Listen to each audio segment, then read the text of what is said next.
મને થોડી ખબર હોય.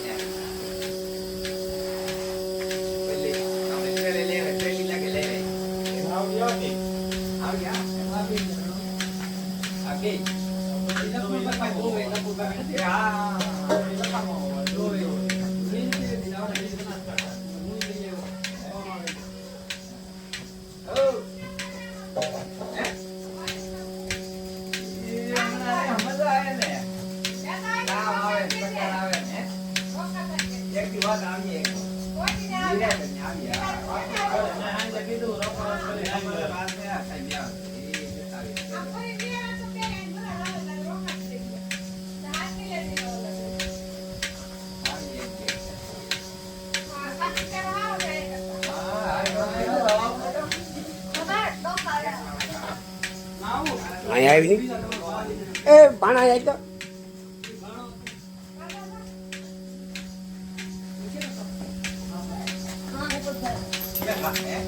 શૂટિંગ આવે પકડી ઓડે આવો કે નથી.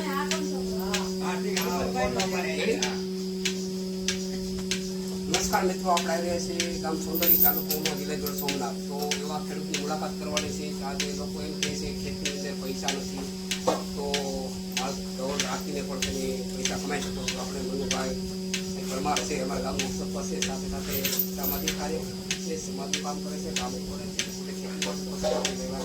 જોડાયેલા છે. એને આપણે મુલાકાત કરીશું. મનુભાઈ છે તે કેટલા 20 વર્ષથી ખેતી કરતા જાય, પશુપાલન કરતા જાય.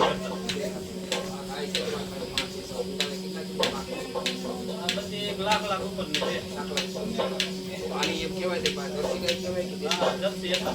તો માનવું એવું આવે છે કે ભાઈ જર્સી કે આપણા માનો તો કોઈ સમય થઈ જાય નાખે લઈ આવી તો ફરક પડે છે?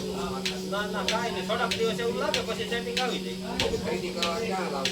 અમે બનાસકાંઠા બધી ત્યાંથી મને આપણા અડધી બનાસકાંઠાની છે, અડધી ઘરની ઉજારેલી. વાતાવરણ લઈ આવો તો વાતાવરણ અનુકૂળ આવતા 8 દિવસ લાગે, 8-10 દિવસ લાગે સેટિંગ થતા. કોઈ પગમાં માનો કે પખરી ખરીમાં કાંઈ ફરક પડે? નહીં, કોઈ વસ્તુ નહીં, બીજી કાંઈ ત્યાંથી જે રીતે જોઈને એટલું બધું આટલું એમાં કાંઈ ફેર નહીં, વધે પછી ઘટે નહીં.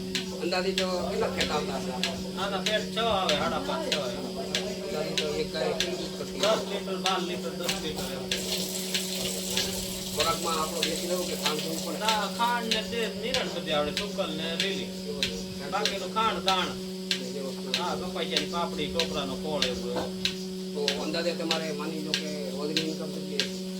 દૂધ કેટલાનું આપો? રોજની 5000 નું આપીએ છીએ એક ટાઈમ, 2 ટાઈમનું 10000. રોજ આવક તમારી માનો કે 10000 છે તો કમ સે કમ આમાં કાંઈ રજા રવિવાર કોઈ આવતો વસ્તુ આપો એટલે 3 લાખ રૂપિયા આપો. તમારું માનો કે ગાય છે ને? તો 4 ગાય છે, 5 ભેંસ છે.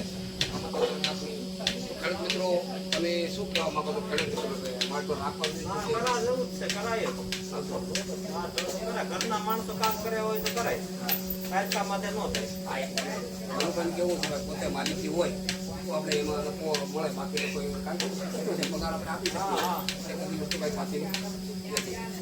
તો મનુભાઈ સરસ આપણે મુલાકાત આપી તે મને ખૂબ ખૂબ આભાર. ખેડૂતની પણ કારણ કે ખેતીપાલન સાથે પશુપાલન પણ કરી શકે, ખેતીનો કોઈ વાંધો આપતો.